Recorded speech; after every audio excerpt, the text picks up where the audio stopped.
that's what. Is this the one? No. They developed and become that I wanted to do. This one, when you get like the one that you took just now. No.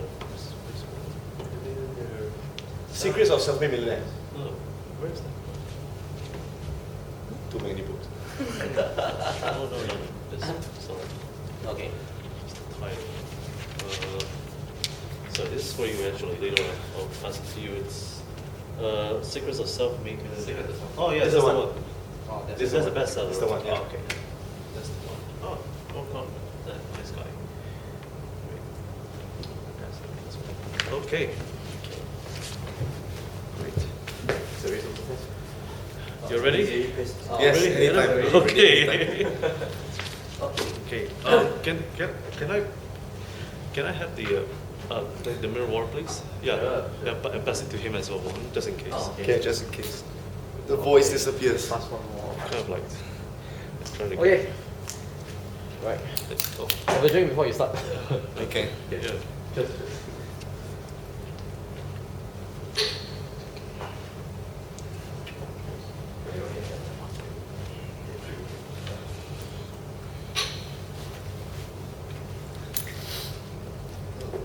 You ready, sir? I'm ready anytime. Okay. Go ahead. Okay. Great. Yeah, let's just have fun. Yeah. Okay. Hi, I'm Robin Stienberg. Welcome to the National Quiz Choice Online News. Stay with Hyatt at the Hyatt hotels around the world. And here I have a special guest with me, Mr. Khoo, who is actually one of the youngest millionaires in Southeast Asia, who actually made his million when he was about 27. Is that correct? 26. 26. Yes, that's amazing. So, and Khoo also happens to be a big fan of Chris Gardner, who is coming to Singapore later in this year. That's in September. And September 1st and 2nd. Yeah. that's right, for second here at the Singapore Expo. So please look up at Khoo's website. And first of all, Adam, thank you for joining me at this show right now. Oh, thank you for your invitation. Here at Save Hyatt. Now, everybody's asking a very important question, from especially my readers around the world and business travelers from the Hyatt, wondering what is your philosophy of being rich? And is it wrong to be rich? Is it good to be rich? Okay. Well, the first thing I would say that I always shock people and say money's not important. What? Money's not important. Yeah, money's not important, right? I think happiness is more important, fulfillment is more important, family is more important, God is more important. Money's not important. Money is just a resource to get what's truly important in life, right? So when you have the financial resources, you can do more of God's work. You can help more people, right? When you have got enough finances, you have to worry so much. You have less stress. You can more time with your family, more time to take care of your health. When you have got the money, you can pursue your dreams. So money is a means to an end, and not the end by itself, right? And so for me, most of the joy and passion I find is in building things. I mean, like most entrepreneurs, I love to build businesses. I love to write books, and I like to make money. For the sake of money, to me is kind of like a way to score. It's like a game, right? So money to me is like the scoreboard. How many points am I scoring? But that's it, But the money itself doesn't make you happy. It is what you do with the money. And happiness comes from doing what you love, and making a positive impact to your customers, your staff, and your family. Yeah. And speaking about happiness, many said that why are the rich being so secretive about becoming rich? Why can't they tell the secret of what does it take for them to be rich? Is there a reason behind it? I wouldn't say they're all like that, I mean, some people I know, they love to talk about their wealth, right? Either because they like to brag or they love to share, either one. For example, you hear about Donald Trump talking about how rich he is. For Donald's point of view, I think it's more of, branding and maybe a bit of ego there, right? But there are also people out there, like Warren Buffett, for example, who's extremely wealthy, and he shares openly what he does, how he buys businesses and all that. But I also know of some people who are really wealthy, and they say, I'm not going to tell people how I do it and all that. And I guess because of two reasons. Number one, they've got this jinx mentality. If I tell people the stock, it's not going to go up. If I tell people how I become rich, I'm going to lose my wealth. They've got this superstitious thing. Some of them have that. And some of them are plain, maybe very competitive. I don't want anyone to know. And maybe a bit of that scarcity concept that, if someone else knows, I'll be less wealthy. So some of them are like that, not all. Because you can't classify that millionaires are all like that, or women are all like that, or men are all like that. It's very, very different. Well, folks, I would like to recommend his book, Secrets of Self-Made Millionaire by Adam Khoo himself. It's one of the best sellers in Southeast Asia and perhaps even in the world right now. And it's also available online from Amazon. If I'm not mistaken. Amazon, yes, that's right. And one of the main questions that I receive also is that based on your book, and also from our readers, they're saying, what are the principles of one who wants to be rich? How can one discover and learn from? And how one can learn to find friends who are rich and willing to impart their experience like a mentorship program. How does that work for you? It always starts with having a mentor, right? And again, the mentor could be someone you know personally, one-on-one. You could be attending a seminar. You can get mentored through a book. You could get mentored by simply reading about role models. And for me, it's been a combination of everything. When I first started out, I had this dream like most people that, I wanted to build businesses, I wanted to create wealth. It starts with that vision. And when you have that vision, you may not know exactly how to do it. See, a lot of people think that I have to know exactly how to do it before I do it. And that fear stops them from taking action. I dare not do it because I don't know how to. But my philosophy is once you have a vision, start doing it. You may not get the results you want, you may fail, it doesn't matter, at least you get some result, right? And along the way you figure out. So along the way I keep searching for answers. Like for example, when I wrote my first book, I started writing the book when I was in the army, about 17, 18 years old. And the book was eventually launched when I was 24. That first book was called I'm Gifted, So Are You. And at that time I had no idea how to find a publisher. I had no idea how to write, I had no idea, right? So it's just asking. So I talked to authors, right? I read best-selling books by Anthony Robbins, by Stephen Covey, and as I read those books, in a sense, by reading the books, they mentored me. Because I found, okay, how did they write the books? How did they publicize it? How did they market it? You know what I'm saying? In the area of business, for example, although my father's a businessman, but he didn't really teach me very much because he never wanted me to go into business. My father always told me, join the civil service, join the government, it's safe, don't be an entrepreneur, don't be like me, right? So my father never taught me anything about business. So I learned about business literally through books.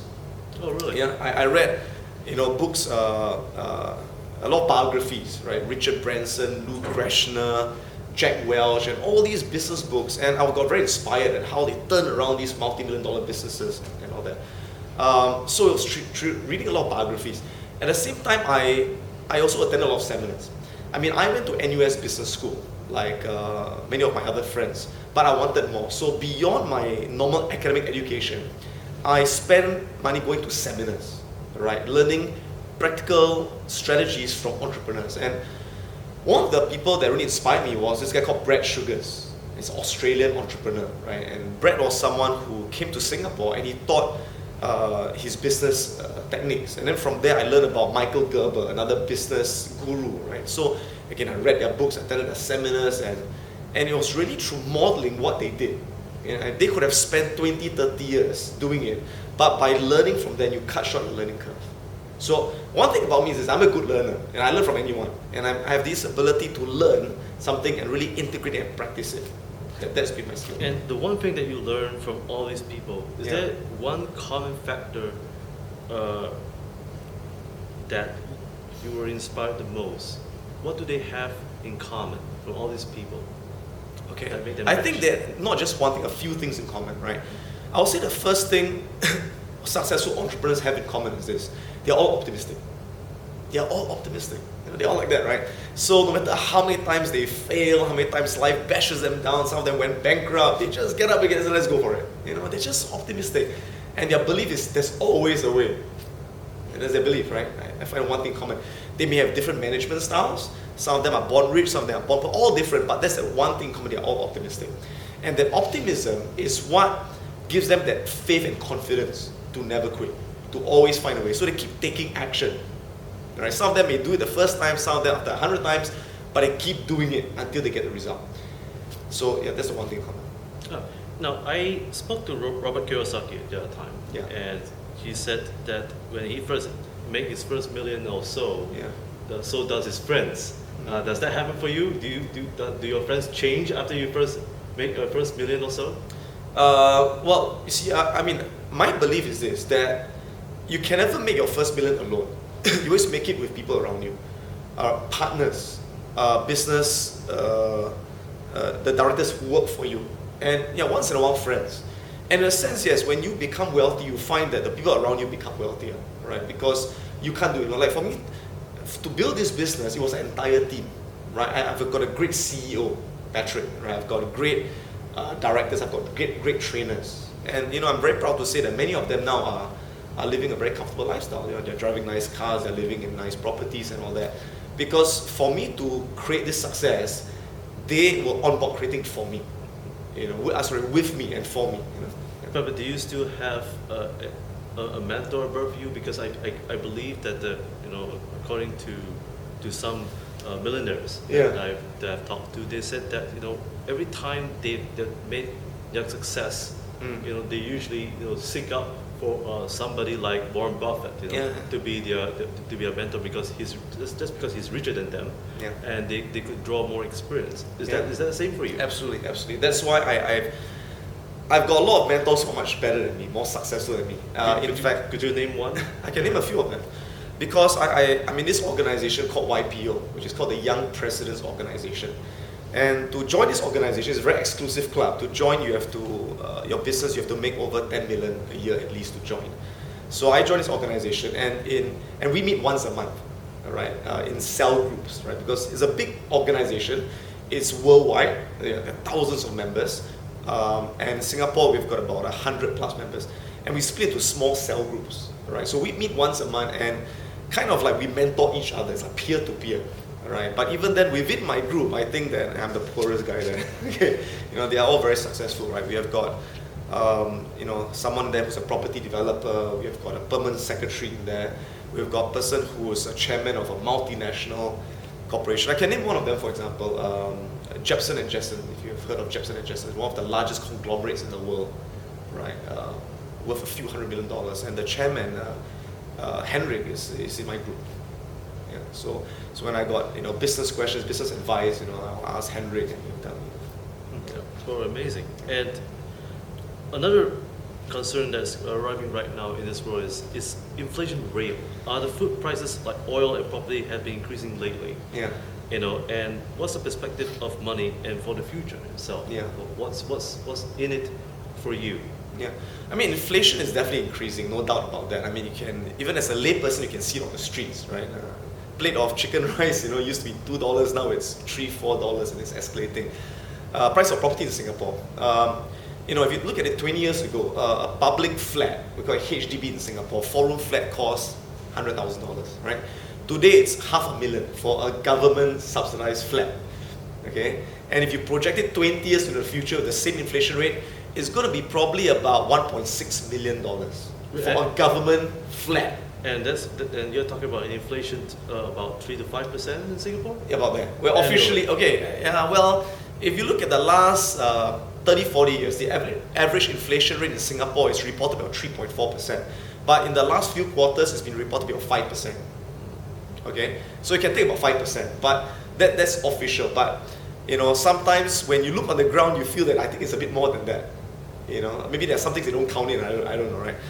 And that is why you have to invest, because I tell people that if you don't invest your money, you put it into your mattress, all right? Essentially, 20 years from now, 2/3 of that value is gone. 2/3 is gone, right? So you have to invest, right? So you have to invest in inflation hedges, property, stocks, and commodities, and so on and so forth. But of course, you have to know the right asset inflation hedges, because you put in the wrong ones, it can go down as well. And what do you recommend? I mean, so far, what kind of investors do you put on your Personally, I'm more into equities. Oh. I'm into equities, right? Especially more US equities at this point of time, right? Although they say that so many problems in the world, but what other alternative is there?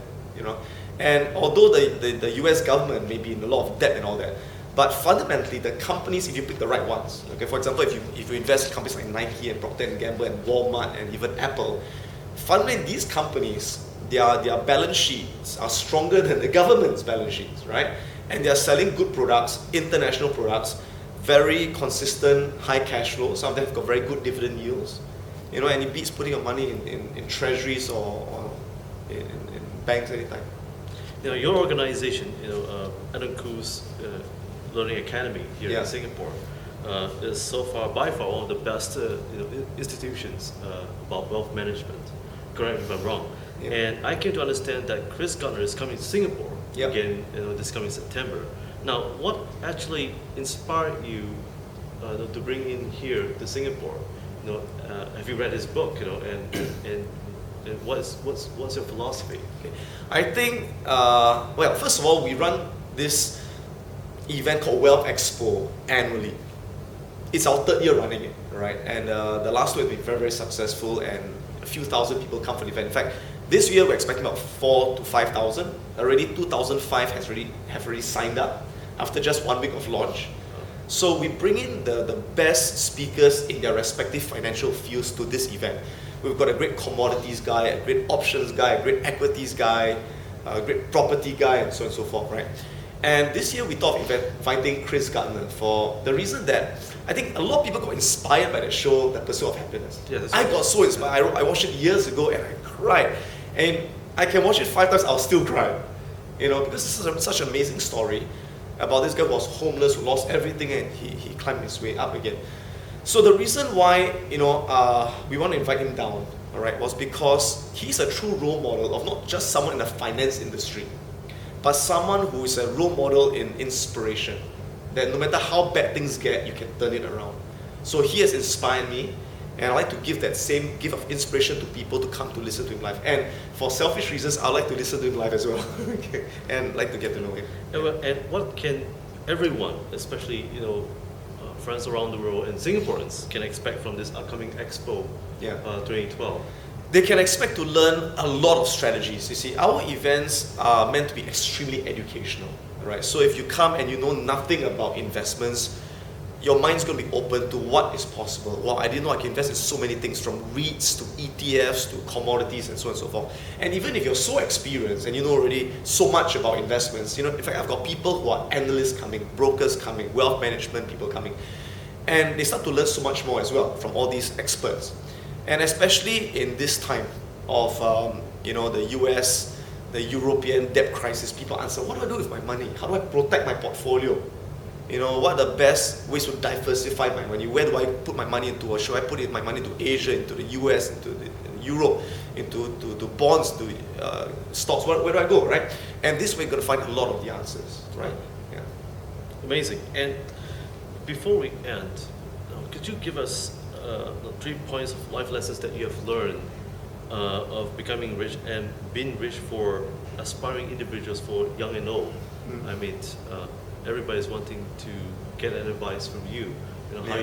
How you start off, taking your first step, to making your first million. Okay. I think the irony is that, very often the more you attempt to chase something, the more it's going to run away. All right. It's Really? same with money. So if your mindset is always, how do I make money? How do I make money? How do I make money? You're not going to make money. All right. But if you go with a different mindset, it says, how can I help people? How can I help people to get what they want in the best way and create so much value for them? The money will flow back to you. Because we get paid by creating value. How much you get paid, whether as an employee, as an entrepreneur, it's a reflection of how much value you create. You know what I'm saying? So for example, in my company, we don't just run wealth management courses. In fact, wealth management is just maybe about 25% of the programs we run. Right? We run a lot of programs for youth. All right?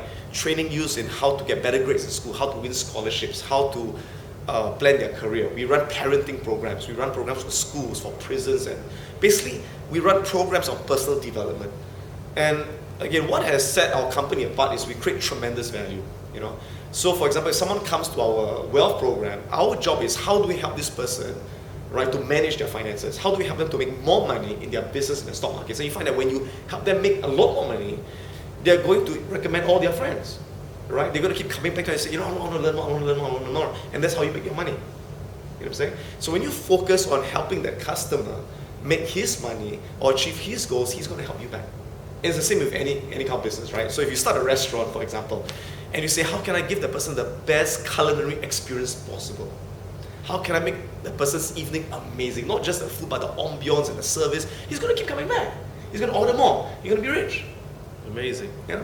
So it's a golden rule then. Yeah. So Help people get what they want and you're going to be rich. But if you keep thinking, how do I get rich? You're not get rich. Right? Well, Mr. Khoo, thank you for joining us here at the National Queen's Choice Save Hyatt show. And thank you for joining me. Please don't forget to order his copy, The Secrets of Self-Made Millionaire by Adam Khoo. And once again, I'm Robin Steinberg. Thank you. Okay.